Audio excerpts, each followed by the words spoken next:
Good evening, folks. Welcome to a totally generic show. Today on the show we have a few special guests from MiddleMarch. Please welcome Mr. and Mrs. Casaubon, Mr. Bulstrode, Ladislaw, and Tertius Lydgate. Hello, everyone. I'd like to start off by asking about Mr. Casaubon's health. So I fear you're not doing too well. Would you like to explain what's going on inside?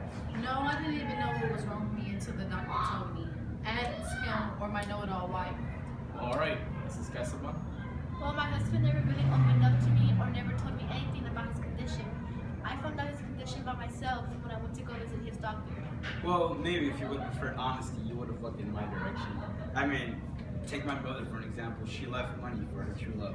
I'm going to stop you right there. Well, the questions are Casaubon and Lydgate. It is time for the next question. Tertius Lydgate, how's the hospital business treating you? Well, although everyone's against me on funding the hospital, it has been very time consuming, but I stay strong in this project as it will help our town become prosperous for everyone. And how's the hospital affecting your romance with Rosamond? Rumors say that she doesn't like your profession. Rosamond and I are very happy together. She says that she dislikes the field of medicine, but I know that she truly just hates the fact that this hospital keeps me away from paying attention to her. Well, isn't that sweet?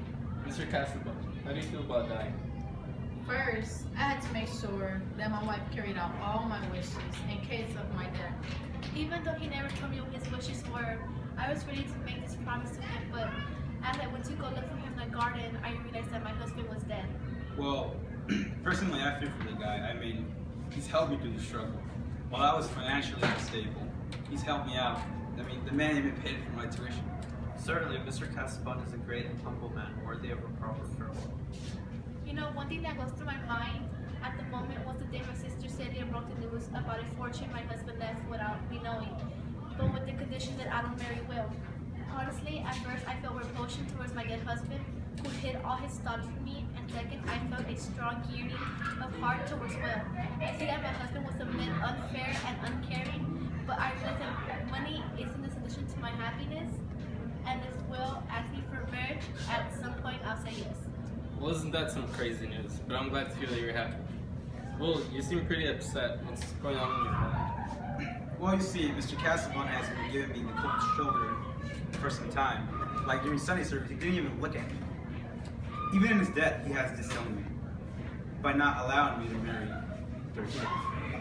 Now Sir James wants to send me out, and the only good thing that's happened to me is Mr. Brooke, because he wants to keep me in for the paper. And I mean, is that really good? You know, he's using me for the paper.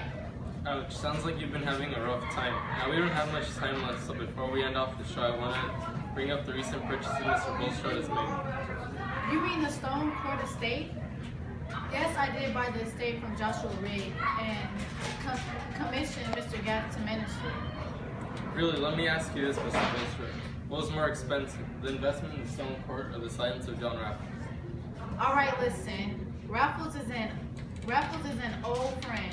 We should do business together. What kind of business? We do little jobs here and there. That's all that you need to know. Well, would you look at that?